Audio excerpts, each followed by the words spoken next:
तेव्हा यांना कोण खाऊ घालत होतं? विचार. का मारलं जाळून? का मारलं गळा घोटून?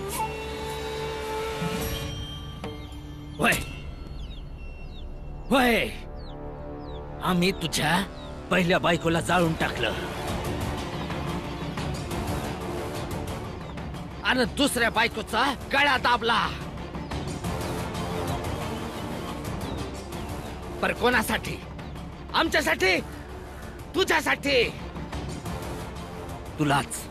तुलाच हुंडा हवा होता नव? नव कपड, नव बूट, नव दागिना हवं होतं सासरकडून ना? स्वार्थी आहेस तू. बोल, अरे बोल की.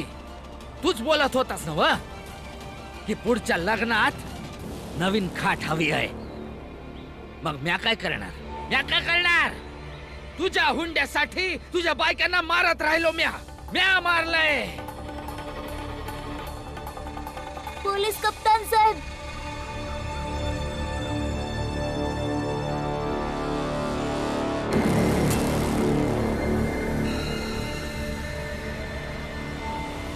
अटक करा यासनी. यांनी समद्यांसमोर कबूल केलं आहे का यांनीच त्यांच्या दोन्ही सुनांचा जीव घेतला आहे.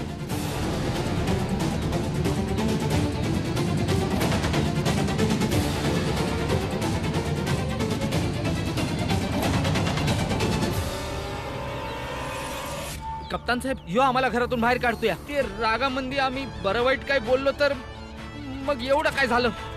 होय कप्तान साहेब, ही तर आमच्या घरातली बाब आहे ना. तुमच्या काय बी बोलण्यानं थोडीच ना काही सिद्ध होत या. सिद्ध तर समद होतच,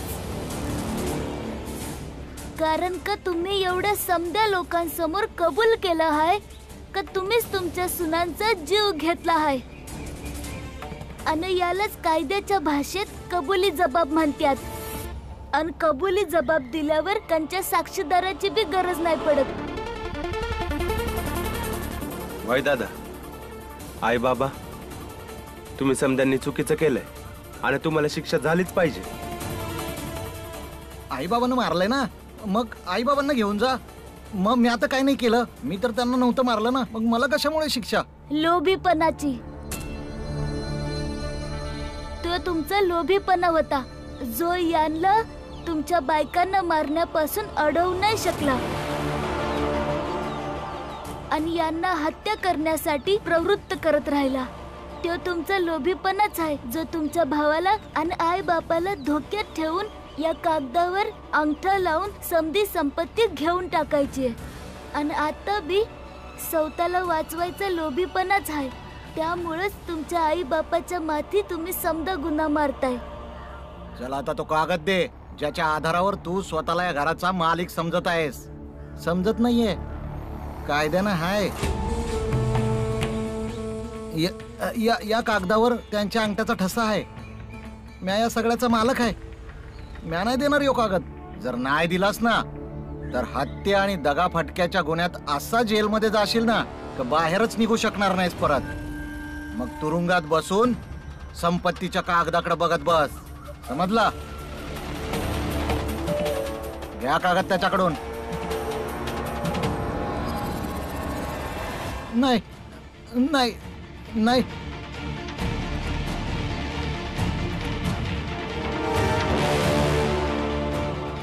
फाडून टाका याला साहेब.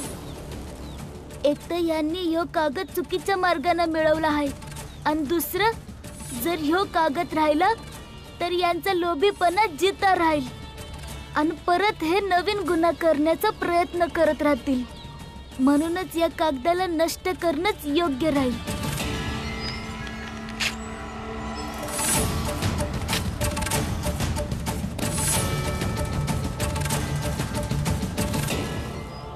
अटक करा यांना.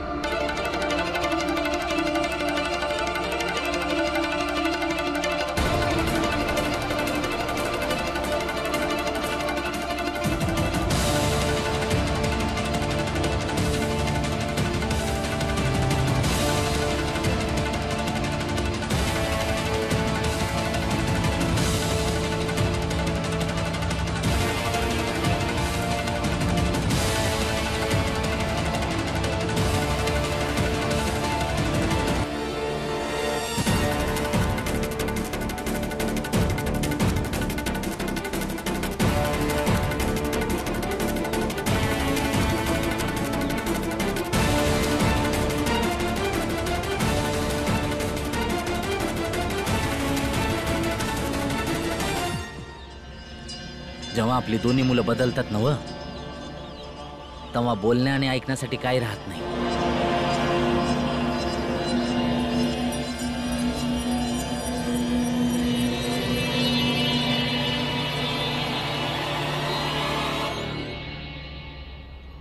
असं पोरग देव कुणाला बी देऊ नये. ज्या आई बापांनी जन्माला घातलं, वाढवलं, व एवढं मोठं केलं, ज्या भावाबरोबर खेळत मोठा झाला, त्यांना जेलमध्ये पाठवलंस. आम्ही शेजारी असून बी काय ना काय करून त्यांना थांबवलंच असतं. पण त्यांच्या सौताच्या पोरानं ज्या पोरी संगी लगीन बी नाही झालं, त्या पोरीच्या भावाच्या नादाला लागून असं कटकारस्थान केलंय की सौता यांच्या आईबापानं स्वतःचे गुन्हा कबूल करून घेतल्यात. तुम्ही लोक हे सांगा की तुमची सौताची पोरगी दुसऱ्याच्या घरी गेली आणि तिच्या सासू सासऱ्यानं त्यांच्या लोभापायी तिला मारून टाकलं, तेव्हा बी तुम्ही हेच म्हणाल? तवाच तवा बघून घेऊ. जर कधी आमच्या पोरानं जर भास्कर सारखं केलं तर त्याच्यावर आम्ही थुकणार बी नाही. चला भावांनो, आजपासून या पोराशी आणि याच्या घराशी काय बी आपलं नातं नाही ठेवायचं. चला. कसे कसे लोक असतात.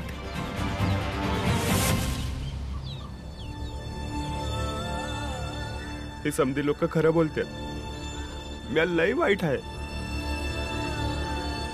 मी माझ्या आई बाप भाव समद्यांना तुरुंगात धाडलं.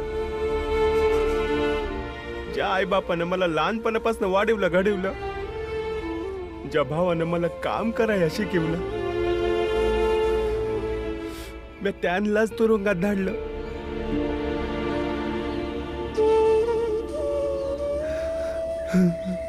आज ते माझ्यामुळं. भास्करजी, तुमच्यामुळं नाही. भीमराव, याच दारापाशी समद्या गल्लीतली माणसं आणि माझे बाबा तासन तास गप्पा मारित होते. आणि आज त्याच गल्लीतली माणसं आमच्याशी काही संबंध नाही ठेवायला म्हणतात. मी त्यांच्या समोर एक गुन्हेगार ठरलोय. ते मला सारखंच वाईट ठरवणार. मी बी माझ्या आई बाबा भाव यांच्या संग तुरुंगात राहीन. बहुतेक तोवर जोवर मी सवता आई बाबा भाव आम्ही या लोकांना तोंड दाखवू शकू. भास्करराव, न्यायाची किंमत असती आणि न्याय कंच्या बी किमतीत मिळो, ती किंमत स्वस्तच असती. आणि मग हा बी विचार करा का तुमच्या वहिनीच्या आत्म्याला किती गर्व होईन तुमच्यावर.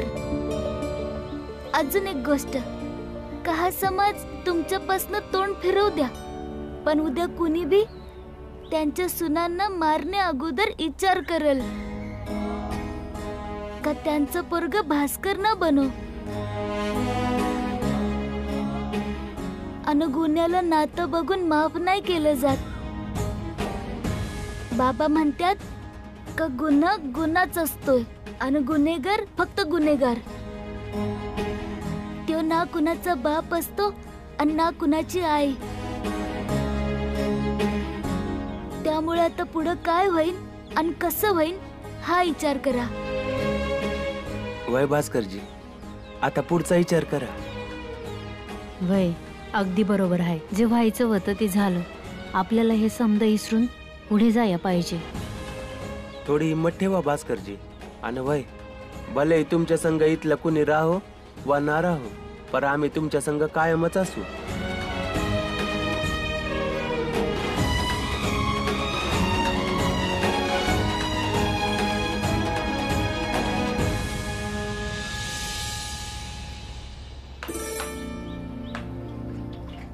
गंगा, आई, आई, काय झालं? काय झालं? आई, तुला ठाव आहे भास्करच्या वहिनीला न्याय मिळाला.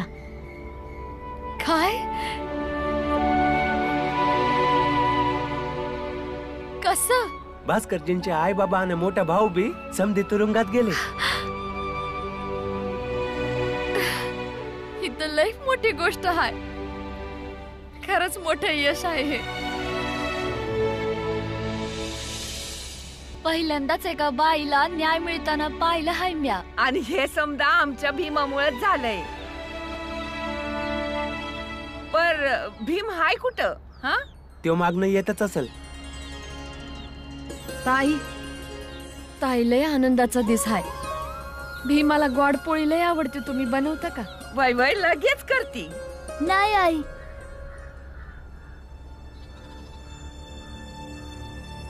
म्या लय दुखी आहे.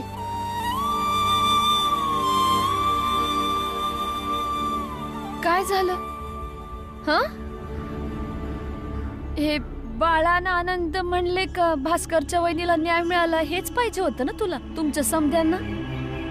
मग आता काय झालं बाळा? नात्याचा अर्थ काय असतो आई? आणि ही एवढी गुंतागुंतीची का असत्यात?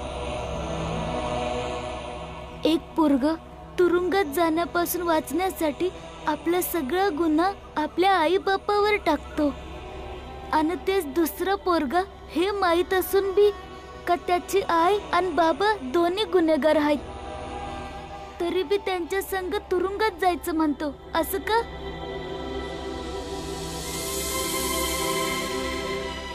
भास्करराव शिक्षा बी द्यायची म्हणत होते आणि नंतर रडत बी होते.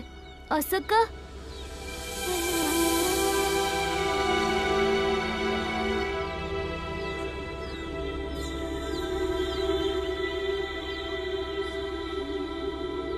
हे बघ, भास्कर लय धाडसी आहे, म्हणून आपल्या आई बापाच्या विरोधात जाऊन बी आपल्या वहिनीला न्याय मिळवून देतोय. पण असं गरजेचं नाही की जो माणूस लय धाडसी आहे तो कधी निराशच नाही होणार. हा, आणि भास्करजींचा त्याच्या आई बापावर लय जीव आहे ना, निस्वार्थ प्रेम. त्यामुळे त्यांच्या तुरुंगात जाण्यानं त्यांना रडू आलं. समजतंय का भीमा? अरे खरं नातं असंच असतंय भीमा, जे गरज पडल्यावर धाडसी बनून आपल्या माणसांची भांडाया शिकवतं आणि गरज पडल्यावर रडाया बी शिकवतं. हळवा आणि धाडसी दोन्ही एकच कसं असू शकतं कोणी? मला ही गोष्ट समजली नाही. म्या समजवती. बघ भीमा, जेव्हा मंजुळाचं लगीन ठरलं होतं तेव्हा तू तुझ्या आईशी वाद घातला. तुझी आई तुला वरडली आणि मग तू रागात घर सोडून गेलास. पर या गोष्टीचा समजात जास्त त्रास आईलाच झाला. प्रत्येक विधी सुरू व्हायच्या आधी विचारायची, भीमा आला काय, भीमा आला काय. आणि जेव्हा तिला कळायचं की तू नाही आला तर राग यायचा तिला. म्हणायची की स्वतःला समजतो तरी काय, आणि मग रडायची. आणि मग अचानक आपले डोळे पुसून मजबूत होऊन रीतभात पूर्ण करायची तयारी करायची. आणि मग समद्या रीतीभाती संपल्या की एकटीच कुठंतरी भीमा भीमा करत रडायची. झालं ना, एकाच वेळी धाडसी आणि त्याच वेळी हळवं. ताई, आई, म्या तुला सोडून कवच नाही जाणार. मोठा होईन, म्हातारा होईन, मरून बी जाईन, पण तुला सोडून कवच नाही जाणार.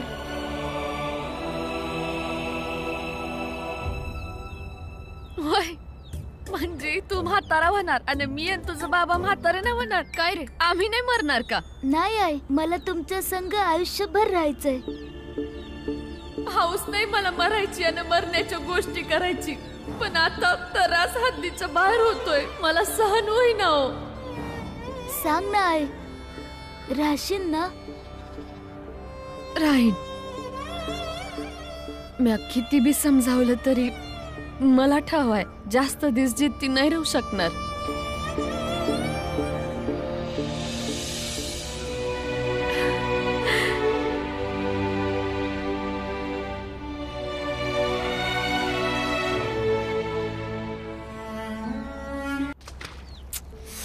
अरे खूप भूक लागलीये.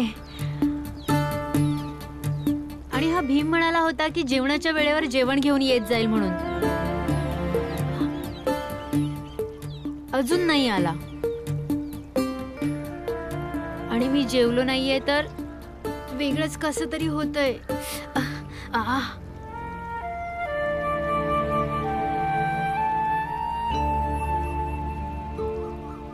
ये ध्रुव, घेऊन आलो जेवण. चिडू नगस. ध्रुव, तू ना लय चिडचिड करतो, नग करीत जाऊस. हे घे भीम, यातच खाणार आहे मी. दे ताट.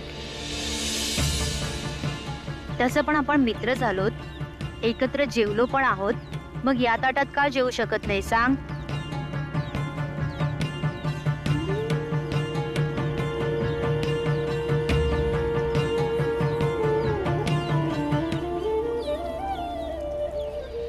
बरं बाळदादा, जोपर्यंत मी जेवतोय तोपर्यंत तू विचार कर की बाजावाल्यांना काय सांगणार आहेस ते. जेणेकरून ते मला कामावर ठेवून घेतील. कारण किती दिवस तुम्ही मला असं फुकटचं जेवण देणार आहात? मग ठीक आहे ना बाळादादा, मी आता जेवण झाल्यावर सरळ तिकडेच निघून जाईन.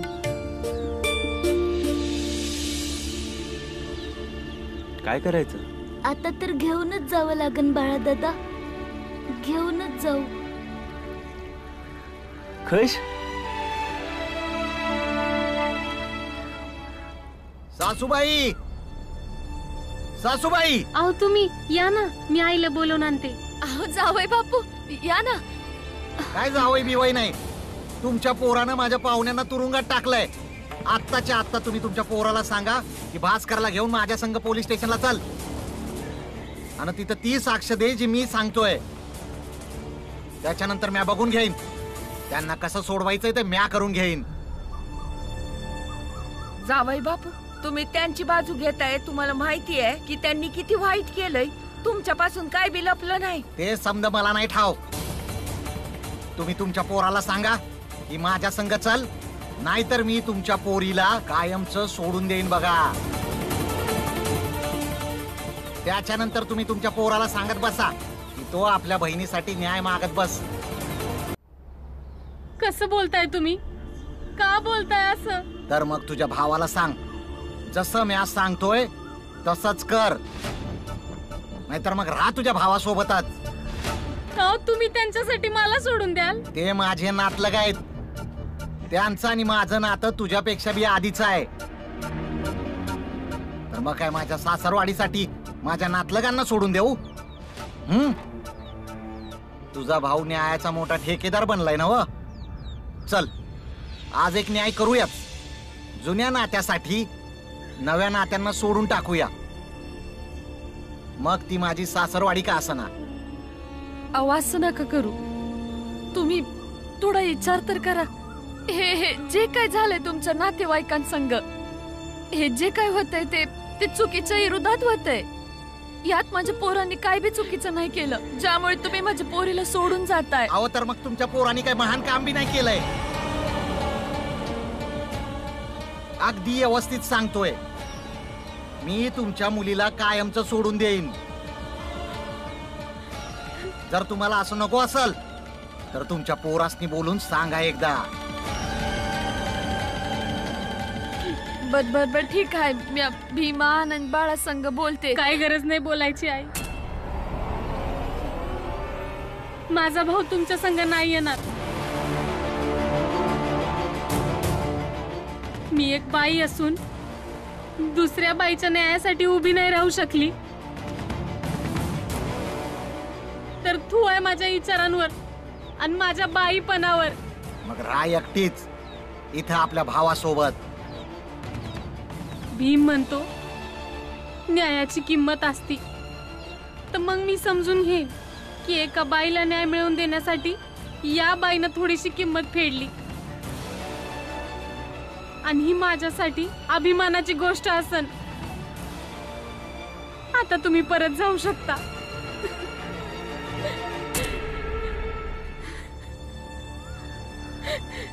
ताईचं बोलणं आलं का ध्यानात? आता तुम्ही ठरवा का तुम्हाला काय करायचंय. आपल्या चुकीच्या नातेवाईकासाठी आपल्या बायकोला सोडायचं आहे का चुकीच्याला चुकीचं समजून आपल्या बरोबर बायकोला घरी घेऊन जायचं आहे?